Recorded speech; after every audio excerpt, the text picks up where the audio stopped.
Hey guys, this is Phil from underKG.com, and what I have today is the Xiaomi Redmi Note 3, or in Chinese that would be Homie Note Sun, but that doesn't matter. I actually practiced that. But here we go with the Redmi Note 3, and this is the latest of the Xiaomi's cheaper, bigger devices. So they have range of lineup starting from the Redmi Note, Mi, and the Mi Note. So this is a cheap, big phone, and it hasn't been a long time since the Redmi Note 2 was released. Now this guy is in the metal body with the fingerprint reader and the 4000 milliamps of battery that's boosted up from the 3060 milliamps of battery of the previous iteration that wasn't released too long ago. So here we go with the packaging. It comes in silver, gold, and black, and I'm not a big fan of gold color and whole, but I don't know, it seems like they are selling a lot of gold ones these days. Their sales is actually increasing with the gold ones. So here is a leaflet, probably written in Chinese anyway, so we won't be reading that. Here's a little micro USB cable and the USB charger. There we go. That has an output of 5 volts with 2 amps. That's actually pretty fast as a charge speed, so it shouldn't be lacking in the speed wise. Doesn't have a lot because they're offering Helio X10 paired up with 2 GB of RAM with 16 GB of storage, or 3 GB of RAM with 32 GB of storage, with the prices of that is equivalent at US dollars of 140 and 165. Now you're getting a 2 gigs with Helio X10 that's a Parker processor with 5.5 inches and the Full HD display with 4000 milliamps of battery for that price. So you would have to excuse that packaging. That's not exactly luxurious inside.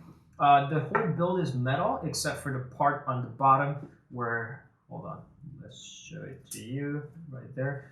Except for a few parts on the bottom where the reception has to come through. So these 2 parts are made out of plastic because they're Wi-Fi and cellular connection. And they added up a fingerprint reader, which isn't even included in the more expensive devices for the known manufacturers, bigger manufacturers. There comes a 13 megapixel camera with the dual LED flash with the Xiaomi logo, speaker. What is that for? That probably is a bump to avoid scratches. And volume rocker, power key, and the 5 megapixels of front-facing camera, receiver, and the 5.5 inch of LCD, menu, home, and the back key. Is that multitasking? I'm not sure. We'll get to know that. There's a dual SIM card tray with the earphone jack, infrared port, secondary microphone, micro USB port, and the microphone. So there we go. It's a little bit big, but it's not like insanely big anyway. So here comes the Galaxy S4 at 4.99 inches. Let's just call that 5 inches. And here we go with the Galaxy Note 3 ranging at 5.7 inches. It's not exactly Galaxy Note 3, it's a part of it, but here we go. 5.7 inches, 5.5 inches, 5 inches, and if you are a fan of Sony, here comes a 5.2 inches of Xperia. It's not exactly really narrow in the bezel, but it's not that thick either anyway. So here we go. You do get the feeling that it is a cheap device. It's not exactly a premium build, I would say, although it is in metal. So don't expect too much on it, but it does feel really sturdy thanks to the metal build. So here we go with the Xiaomi's MIUI 7. So it's their latest iteration of the operating system, their fork operating system. It is based on the Android 5.0.2, and you can see the basic specs ranging from octa-core 2 GHz and 2 GB of RAM, along with the 16 GB of storage that lets you have 10.23 GB of user-accessible storages.